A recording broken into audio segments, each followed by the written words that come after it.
Hello and welcome to Pathways, where you are invited to join me for a visit with leaders in personal development and cultural evolution. This is your host, Paul O'Brien. Psychedelics, we've done a number of shows on psychedelics, and there's so many different ways to approach this, and there's so much beautiful potential to come out of it. And they've been approved for therapies recently, as we know, but their positive impacts really go beyond that. They can also help us heal our sexuality, find wholeness, and reconnect with pleasure. And that's what we're going to talk about today. The psychedelic experience can connect us to ourselves, to our relationships, to the earth, and to the pleasure of having an embodied experience. And today's guest asserts that psychedelics have been somewhat co-opted as a treatment for mental health issues, which limits their potential to facilitate thriving, love, and sexual satisfaction. And I ask, in this era of rampant anxiety and depression, does pleasure provide a real antidote? And how can psychedelics help? Our guest today is Dee Dee Goldpaugh, author of the book, Embrace Pleasure: How Psychedelics Can Heal Our Sexuality. Dee Dee is a psychotherapist, educator, clinical supervisor, consultant, and leading voice in the development of psychedelic integration psychotherapy, specifically with survivors of sexual trauma. Goldpaugh is the facilitator of ketamine-assisted retreats for both couples and individuals and has taught and published widely on psychedelics and sexuality, trauma, gender, and spirituality. A frequent presenter at international conferences, Goldpaugh lives in Woodstock, New York. Well, hello, Dee Dee, and welcome to the Pathways Show. Thank you so much. I'm delighted to be here. Now, what possessed you to write this book? What was your aim in writing this book, Embrace Pleasure? What an incredible book. Thank you so much. I mean, it's certainly a great opening question because I really kind of had two impulses within me that inspired me to write this book. One was sort of more political slash academic, and that is that I've been a therapist for 17 years, the past 10 of which have been working very deeply in the field of psychedelic assisted psychotherapy and psychedelic integration therapy. And what I saw was this sort of co-opting within the psychedelic movement in this movement towards trying to rebrand psychedelics as this respectable medical treatment. And they are that. I mean, psychedelics in medical clinical contexts have saved people's lives. And we're just at the beginning of understanding the full potential of when psychedelics are integrated into the mental health system. But there's a big caveat, and that is the psychedelic experience can also be joyful, ecstatic, erotic, embodied. And in order to sort of rebrand them as treatments, we've overlooked some of what I think are the most powerful healing mechanisms of these experiences. And I really wanted to write about that. So The you're Go talking, ahead. you're talking about the mystical aspect and the pleasure inducing potential. Pleasure, connection, increased empathy, increased openness, feeling connected to the earth. Like you put it so well in my intro. I couldn't have said it better, right? All of these things that get overlooked when we think about how we do psychedelic assisted therapy, which is to have someone in a room focused on their individual inner process and their problems.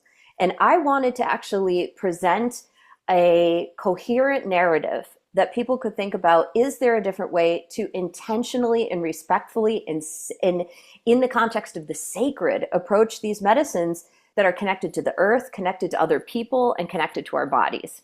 And why do you feel that the pleasure potentials have been overlooked in psychedelic research in the last 30 years?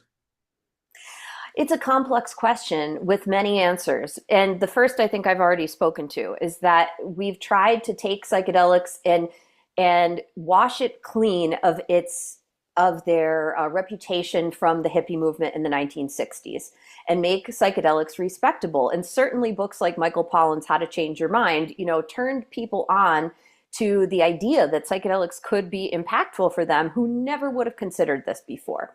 That But was I also that was cool. Yeah. Yeah. And I also want to speak to the fact that sexual harm has occurred in psychedelic spaces and even within clinical trial contexts. So I think in an effort to create ethically rigorous and safe environments, we have become very phobic of talking about pleasure and bodies and sexuality.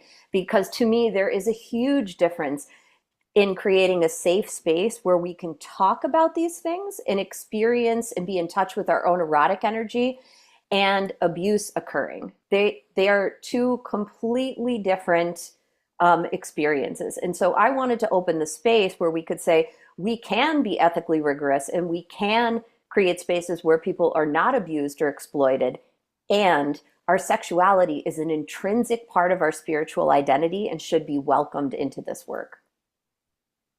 Well, growing up, and this is, I'm quoting you right now, growing up in a culture steeped in the sexual shame that springs from the influence of Christianity in shaping cultural attitudes towards sex, experiencing the unwholesome reality of the sexualization of children and objectification of women, unhealthy gender socialization that deprives men of a range of feeling, these are all forms of sexual violence. Yeah. So when you talk about sexual harm, I mean, there's a spectrum.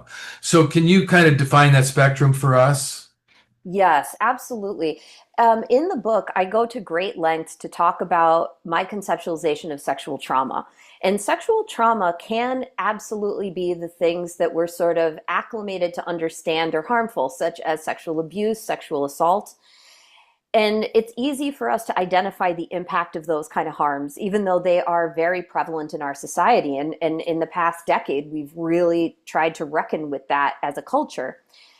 However, in my clinical practice, because I am focused on working with sexual trauma survivors and working with people who just want to experience a more holistic and positive relationship with their sexuality, what I've come to find is that we have experiences all the time that get folded into what we experience as normal because they're culturally sanctioned as the way things are. But they can actually be really, really deeply, deeply impactful to us in harmful ways. So when I talk about sexual trauma, really what I'm talking about is any experience that deprives us of a right to be present with pleasure, to be connected to our bodies, and be connected to other people, because I believe that is our birthright. And so when I'm looking at sexual trauma, I'm looking much more robustly at all of the experiences we have, including the negative impact that comes from Christian supremacy, the negative impacts that come from a lack of positive sex education, of body shaming. So this is not trauma that's on the same scale as being abused or assaulted, but they are traumas nonetheless that live in our body in enduring Well, ways. that's why they came up with CPTSD, right? CPTSD. That's Yeah, complex. You complex. know, this is this repetitive brain conditioning that's abusive or the traumatic. It's a traumatic in a different way than, being raped or molested or something, extreme like that. Yeah, this is an important distinction because CPTSD is, you are correct, right? They're repetitive relational experiences of harm. And I'm actually expanding the definition of sexual trauma even more than that because CPTSD is generally thought of as when someone is in an overtly harmful experience relationally and it goes on for a long period of time, that it has a unique kind of way of showing up in their body, in their symptoms. Right. I think that there's just all of these things that we consider normal that actually prevent us from being as in touch with pleasure as we can be. It's amazing. This world is so screwed up. It's like I just have a hard time right now feeling proud of being a human. It's Mm. like it's just such a complicated mess. Um, okay, so what part do you think pleasure should play in psychedelic healing? Because obviously, from your book, you're not against psychedelic healing and all of these, the appropriation of the medical model, of course. That's what we've had to do. Michael Pollan represented that very well. I read Michael Pollan's book and I thought, this guy doesn't know half as much about psychedelics as I do, but he's a great representative for the common man because Yeah. he never did any of this stuff, and I love the way he takes things on like that. But in any case, what part do you think pleasure should play in psychedelic healing? I know I had a lot of pleasure. I took LSD at least 75 times in my 20s, and I had sex on LSD several times, and it was awesome. It was like no other sex I've ever had. It's like, but and I feel like that was healing for me. But you tell me, I mean, what part should pleasure play in the healing process? Mhm. Yeah, it's a great question. I think the way I begin to answer that question is to make a distinction between pleasure and leisure. Because I think in our society, we are steeped in so much stimulation and so many things Oh, that they are pleasurable, right? That could be scrolling on your phone or watching media. And we experience that and typically name it as pleasurable, but I am not making an argument that those things heal you. So when I'm talking about pleasure as a healing force, really what I'm talking about are these moments where we are awake and alive, connected to our bodies, and most importantly, this quality of mindfulness where we're savoring the sensual experiences of life. And they can be sexual, but they can also just be sensual, earth connected, alive and awake. I think those moments do heal us. And what the difference is our quality of awareness, mindfulness, and meaning that we bring to those moments. And I think psychedelics are uniquely helpful at connecting to that particular type of pleasure. Yeah, it's interesting that the title of your book is about sexuality because I think you're talking about sensuality. It goes beyond the pleasure of a sexual experience. The way that you're talking about it, it's integrating with nature and I love it. It's just Yeah. it's so And beautiful. you're right. I mean, look, it's a good book title. And I am talking about something that's bigger than just sex because the concept that I use in the book that I think is helpful for people to understand is that sex is one expression of what I would call the erotic. And the erotic is really a life force energy that has very much to do not just with our sexual expression, but with our creative expression, with our connection to the divine, with our connection to the earth, with our connection to other people. It's our life force and how it's expressed. And sex is one very, very powerful way that that life force gets expressed. But And it's actually much bigger.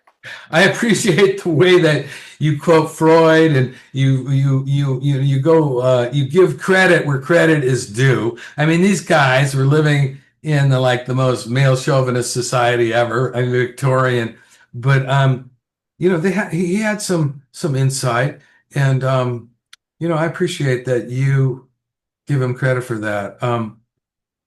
You know, it's such a confusing. I don't think we're very far along right now. I don't think that psychology is very highly evolved as a Mm, science.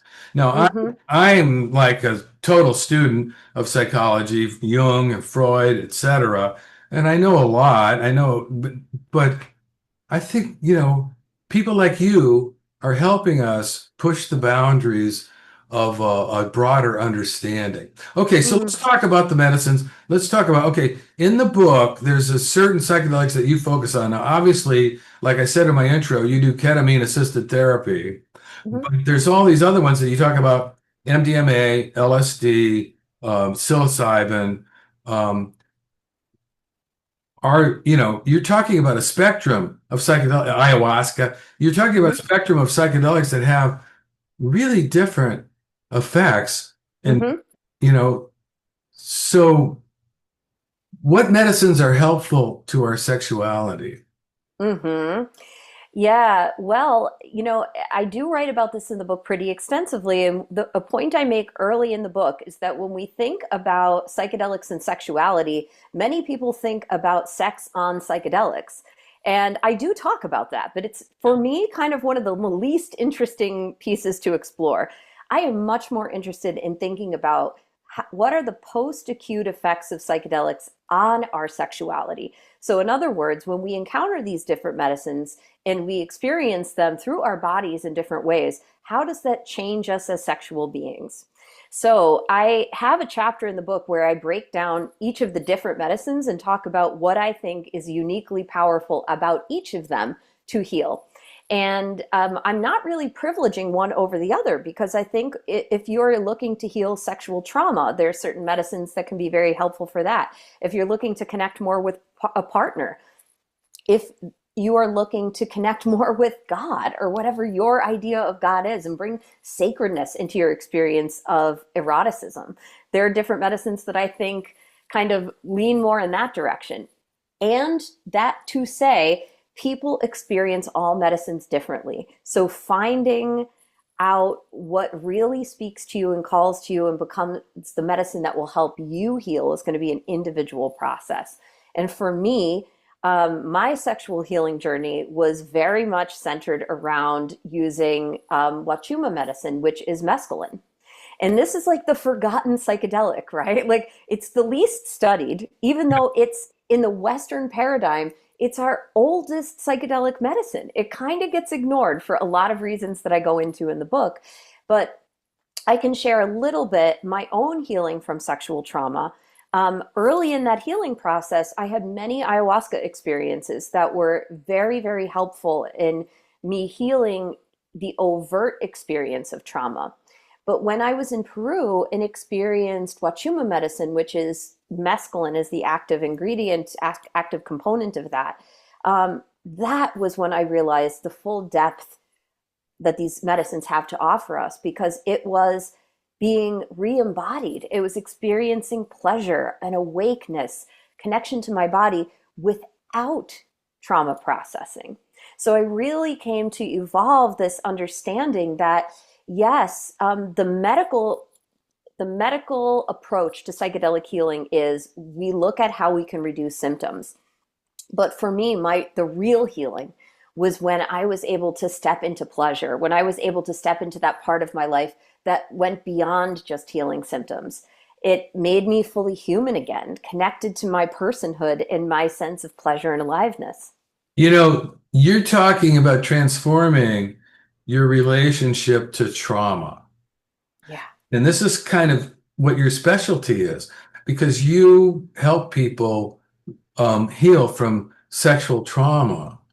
And I just find that's fascinating. Now I've had a little, some sexual trauma in my life, and have taken ayahuasca, 16 times. I kept track, and I was keeping track of the dose and everything. And I was getting a pretty serious dose, and but I don't think it really helped me. Um, I mean, it wasn't the right one for me Mm-hmm. to completely transform my relationship to trauma. But so what are some of the ways that you've worked with sexual trauma survivors after psychedelic experiences? Because you do integration, you know, you, Mm-hmm. you know, I really, there's so much that we could talk about, and we should have another show or two because, this whole idea of a sitter and if somebody is going to sit with me, how qualified do they need to be? How Yeah. empathetic do they need to be? How much money do I have to pay them? I mean, Yes. it can be super expensive, but anyway, that's another question.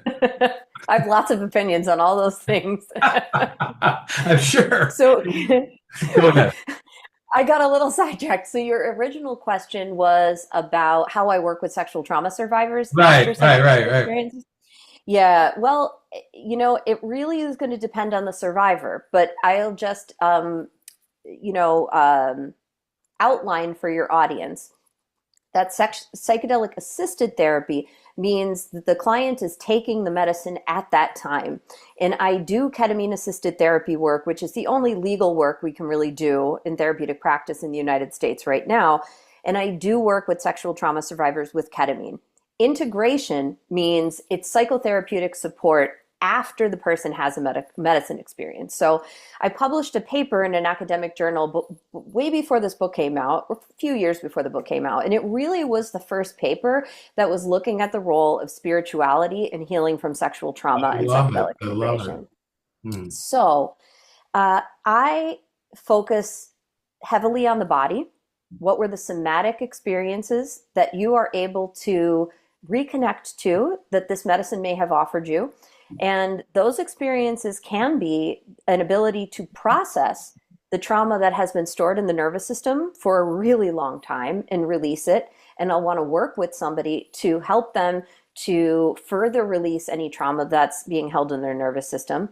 But somebody also might experience pleasure, joy, sensuality. And I am equally interested in that experience because these are sensations that trauma survivors may not have experienced in a very long time. And in fact, after sexual trauma, people might not be connected with their body at all. And then I would say the other thing that's very unique about my work is that I really actively include spirituality and spiritual practice, whatever that means for someone. So I don't push any particular agenda, and it's a really non-theistic approach, meaning if someone relates to a higher power, I'm working with that and the language that they use. But if somebody relates to spirituality through just what is my connection to the world and other people, for me, that is a spiritual experience. How connected am I? So I'm really actively working with people after sexual trauma to help them learn to feel safe and connected. And I think our experience of coming to see ourselves as whole, divine, and lovable is deeply connected to a spiritual healing process. I revealed the fact that I had sex on LSD several times, and I'm wondering, what is your attitude towards that kind of thing? I mean, do you encourage people to, or when is it a good idea? I mean, Yeah. and this is back in the early 70s, and this is the sexual revolution. I mean, you put a joint with somebody and you're having sex for the next, hour and a half. It's like a different reality than now. But I'm just saying, do you think, when would Yeah. what's your attitude about that? Yeah, well, I mean, first, when we're talking about my relationships with my clients, I don't encourage them to do anything, including just taking psychedelics. I don't, I, my feeling is when I suggest or encourage something, I become then accountable for what happens to that person. So I'm not necessarily suggesting anything, but I am working with what clients are interested in bringing to me. So to answer your question directly, what do I think about sex on psychedelics? Um, well, for me, as a sexual trauma survivor, I can tell you that it's an overwhelming experience that doesn't sit well in my nervous system. Because for me, the most psychedelic sex of all was really learning how to have sober sex and be embodied and alive and awake in a safe way. Now, that said, people have been taking medicine and having sex for a very long time. So it would be silly to not acknowledge that that happens. And my approach to it is really around harm reduction. So what I help people with is to make consent agreements before they take psychedelics together to figure out how to have a safe sexual experience. I Oh, recommend that people have experiences with people that they know and trust rather than a new partner that they don't know if their body can really trust that person. well, And I do a lot of work about establishing emotional boundaries as well. and that's the essence of consent agreements is emotional boundaries, right? Emotional and physical boundaries. I think there's a huge market for consent agreements. Teaching people how to make agreements, because I mean, the way that we process love in this culture is so immature. It's just so infantile, it's sort of like, oh, I'm falling in love, and it's sort of like all based on this like infatuation experience. And I think, marriage is a contract. Okay, so we know that legally, but I mean, shouldn't we have something less than that? I mean, for a serious, intimate relationship? Of course. I mean, love is a drug too, right? We're having this whole neurohormonal experience in our bodies when we really want someone. And it can, like any medicine, make us feel altered. And sometimes the things that we agree to and want in the throes of that kind of erotic passion can be things we come to regret. And the questions, the critical questions that I work on with people in my psychotherapy practice, in couples that come in and they're maybe thinking about using psychedelics, is really how do we bring together all of the parts of yourself, the parts of yourself that want and feel desire, the parts of you that feel scared and need boundaries. How do we take all that into account to develop a way that you can love each other that's based on respect, trust, and mutual agreement? And you're right, that requires spiritual maturity, right? It requires that we show up for a kind of way of relating that might feel initially less sexy, but in fact can go so much deeper erotically. Yeah. I think we have a need for counseling around making agreements, around making consent contracts or whatever, that where we put things in writing, and it's not like we're being lawyers or anything, we're just being clear. So Hmm. I really appreciate that you approach that, and I really appreciate you in general. And I want to thank you for being on the show today because you're delightful. And